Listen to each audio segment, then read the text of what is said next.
അപ്പൊ ഞാൻ പറഞ്ഞു എന്ത്, എല്ലിന്റെ വാല്യൂ അല്ലെ, for a given values of n, l can have values from 0 to n-1. എല്ലിന്റെ വാല്യൂ 0 മുതൽ n-1 വരെയാണ് വരിക കേട്ടോ. അപ്പൊ എപ്പോഴും അസിമുത്തൽ ക്വാണ്ടം നമ്പർ എല്ലിന്റെ വാല്യൂ 0 എന്നാണ് സ്റ്റാർട്ട് ചെയ്യുക. പ്രിൻസിപ്പൽ ക്വാണ്ടം നമ്പർ എന്തിലാണ് സ്റ്റാർട്ട് ചെയ്യുക? 1 സ്റ്റാർട്ട് ചെയ്യുക. എന്നിട്ട് n-1 വരെയാണ് വരിക. അതിന്റെ ഒരു എക്സാമ്പിൾ നമ്മൾ നേരത്തെ പറഞ്ഞു. then n equal to 3, L can have values 0, 1, 2 വരെ വരും. കാരണം n-1 കേട്ടോ. അപ്പം 3 - 1 2, 0 നിന്ന് തുടങ്ങി. ഇനി എല്ലിന് നമ്മൾ ഓരോ വാല്യൂ കൊടുക്കുമ്പോൾ കേട്ടോ, എല്ല് 0 ആവുമ്പോൾ എല്ലിന്റെ വാല്യൂന്ന് എന്ത് ഇൻഫോർമേഷനാണ് കിട്ടുന്നത്? സബ്ഷെല്ലിനെ കുറിച്ചുള്ള ഇൻഫോർമേഷൻ ആണ് കിട്ടുന്നത്. സബ്ഷെല്ല്. ഓക്കെ. അപ്പൊ എല്ല് 0 ആവുമ്പോൾ ആ സബ്ഷെല്ലിനെ വിളിക്കുന്ന പേര് എസ് സബ്ഷെല്ല് എന്നാണ് വിളിക്കുക. ഇനി എസ് സബ്ഷെല്ലിന്റെ ഷേപ്പ് സ്ഫെറിക്കൽ എന്നാണ്, സ്ഫിയർ ആണ് കേട്ടോ. സ്ഫെറിക്കൽ ഷേപ്പാണ് ഉള്ളത് കേട്ടോ. അപ്പൊ എല്ല് വാല്യൂ മാറുന്നതിനനുസരിച്ച് എല്ലിന്ന് എല്ല് എന്ന് പറഞ്ഞാൽ അസിമുത്തൽ ക്വാണ്ടം നമ്പറാണ്. അസിമുത്തൽ ക്വാണ്ടം നമ്പറിന് കിട്ടുന്ന പ്രധാനപ്പെട്ട ഒരു ഇൻഫോർമേഷൻ ആണ് സബ്ഷെല്ലിനെ കുറിച്ചുള്ള ഇൻഫോർമേഷൻ. അപ്പം L 0 എന്ന് പറഞ്ഞു കഴിഞ്ഞാൽ ആ സബ്ഷെല്ലിനെ വിളിക്കുന്ന പേര് എസ് സബ്ഷെല്ല് എന്നാണ്. അപ്പൊ അതിന്റെ ഷേപ്പ് സ്ഫെറിക്കലാണ്. എങ്ങനെ സ്ഫെറിക്കൽ ആയത്?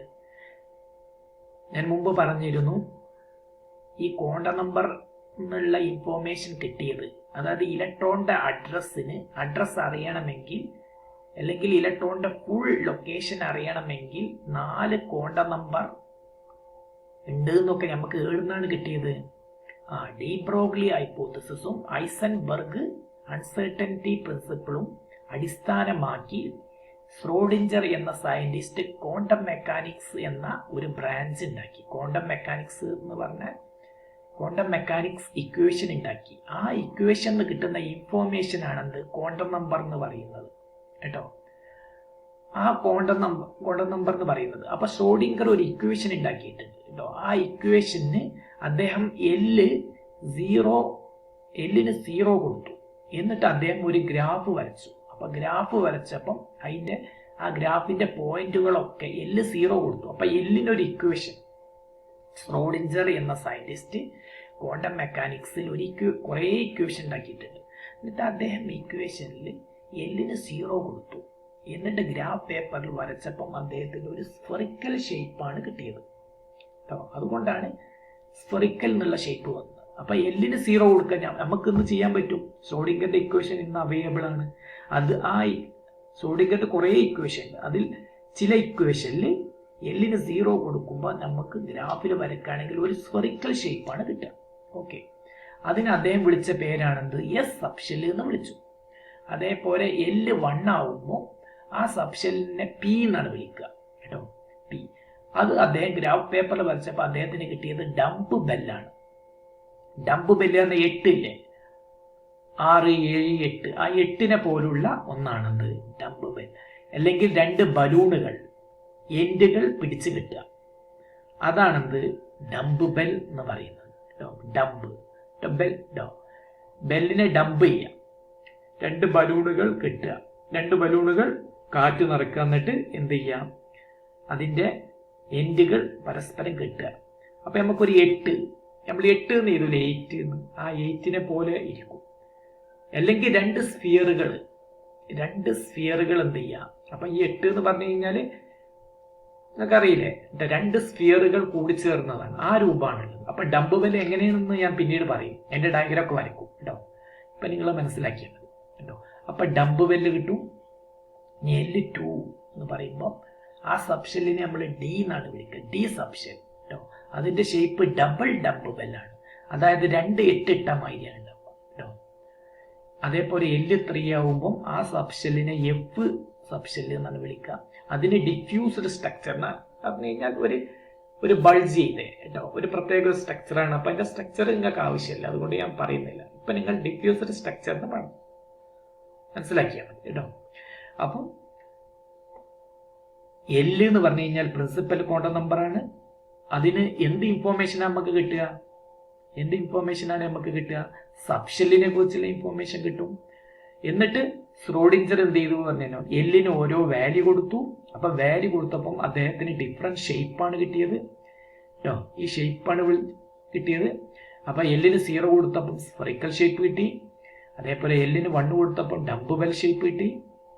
എല്ലിന് 2 കൊടുത്തപ്പം ഡബിൾ ഡംബ് ബെൽ ഷേപ്പ് കിട്ടി. എല്ലിന് 3 കൊടുത്തപ്പം ഡിഫ്യൂസർ സ്ട്രക്ചർ. അപ്പം ഈ ഷേപ്പിനെ കുറിച്ചൊന്നും നിങ്ങളിപ്പം ബോധറാവേണ്ട ആവശ്യമില്ല. അത് നിങ്ങൾക്ക് പഠിക്കാനില്ല. സ്പെറിക്കലും ഡംബ് ബെല്ലും അത് നമുക്ക് പഠിക്കാണ്ട്. അത് അതിന്റെ ഡയഗ്രാം ഞാൻ കാണിച്ചു തരും. അപ്പൊ നിങ്ങൾക്ക് മനസ്സിലാവും കേട്ടോ. അപ്പൊ ഡബിൾ ഡംബ് ബെല്ലും ഡിഫ്യൂസ് സ്ട്രക്ചറും നിങ്ങൾക്ക് പഠിക്കാനില്ല. അത് ഗ്രാഫ് പേപ്പറിൽ വരുന്ന പ്രത്യേക സ്ട്രക്ചറാണ്. അതിന്റെ ഡീറ്റെയിൽ നമുക്ക് ആവശ്യമില്ല കേട്ടോ. അപ്പൊ L 0 ആവുമ്പോൾ ആ സബ്ഷെല്ലിനെ നമ്മൾ S സബ്ഷെല്ല് എന്ന് വിളിക്കും. L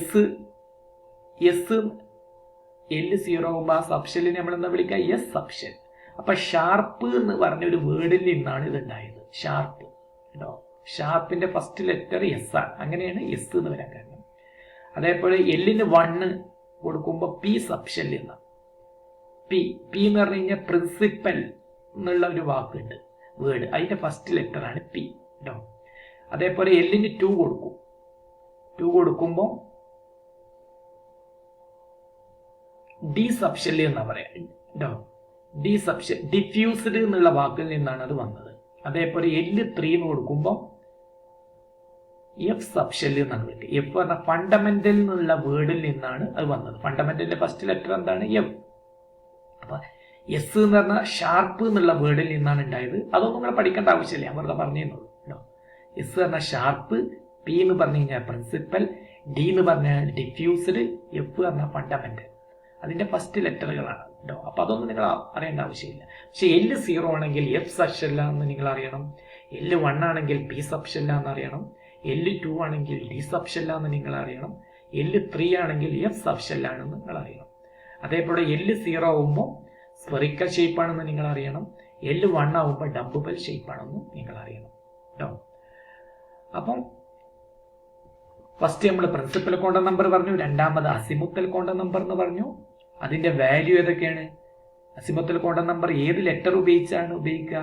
ഇംഗ്ലീഷ് ആൽഫബറ്റിലെ സ്മോൾ ലെറ്ററായ L ആണ് ഉപയോഗിക്കുക കേട്ടോ. ഫസ്റ്റ് കാര്യം എന്താണ്? For a given values of n, L can have values from 0 to n-1. Principal quantum number പറഞ്ഞപ്പോൾ പറഞ്ഞു 1, 2, 3, 4. ഇവിടെ അങ്ങനെ പറയാൻ പറ്റൂല. ഇവിടെ തുടങ്ങുന്നത് 0-ൽ നിന്നാണ്. പക്ഷെ n അറിയണം നമുക്ക്. അതായത് അസിമുത്തൽ കോണ്ടം നമ്പർ L എന്തിനെ ഡിപ്പെൻഡ് ചെയ്യും? പ്രിൻസിപ്പൽ കോണ്ടം നമ്പറിനെ ഡിപ്പെൻഡ് ചെയ്യും. അതായത് പ്രിൻസിപ്പൽ കോണ്ടം നമ്പർ അറിഞ്ഞാൽ മാത്രമേ നമുക്ക് എന്ത് പറയാൻ പറ്റുള്ളൂ, ആ അസിമുത്തൽ കോണ്ടം നമ്പർ നമുക്ക് പറയാൻ പറ്റുള്ളൂ. അപ്പൊ ഒരാൾ പറയാം, ഒരു ഇലക്ട്രോണിന്റെ പ്രിൻസിപ്പൽ കോണ്ടം നമ്പർ, ഒരു ഇലക്ട്രോണിന്റെ അസിമുത്തൽ കോണ്ടം നമ്പർ ഒരാൾ പറയണമെങ്കിൽ അയാൾക്ക് എന്തറിയണം? ആ ഇലക്ട്രോണിന്റെ പ്രിൻസിപ്പൽ കോണ്ടം നമ്പർ അറിയണം കേട്ടോ. പക്ഷെ ഒരു ഇലക്ട്രോണിന്റെ പ്രിൻസിപ്പൽ കോണ്ടം നമ്പർ പറയണമെങ്കിൽ എന്തറിയണ്ട? അസിമുത്തൽ അറിയേണ്ട ആവശ്യമില്ല കേട്ടോ. അസിമുത്തൽ എന്തിനെ ഡിപ്പെൻഡ് ചെയ്യും? പ്രിൻസിപ്പൽ കോണ്ടം നമ്പറിനെ ഡിപ്പെൻഡ് ചെയ്യും കേട്ടോ. അപ്പൊ അപ്പോൾ ഒരു ഇലക്ട്രോണിന്റെ അസിമുത്തൽ കോണ്ടം നമ്പർ പറയണമെങ്കിൽ ആദ്യം എന്ത് അറിയണം? പ്രിൻസിപ്പൽ കോണ്ടം നമ്പർ n അറിയണം. അതുകൊണ്ടാണ് ഞാൻ ഒരു എക്സാമ്പിൾ ഇവിടെ പറഞ്ഞത്. n 3 ആണെങ്കിൽ Lന്റെ വാല്യൂ 0 മുതൽ 2 വരെ വരും എന്ന് പറഞ്ഞു കേട്ടോ. ഇനി n 2 ആണെങ്കിലോ? n 2 ആണെങ്കിൽ ഇവിടെ എന്താ വരിക? 0, 1 വരെ വരുള്ളൂ n 2 ആണെങ്കിൽ കേട്ടോ.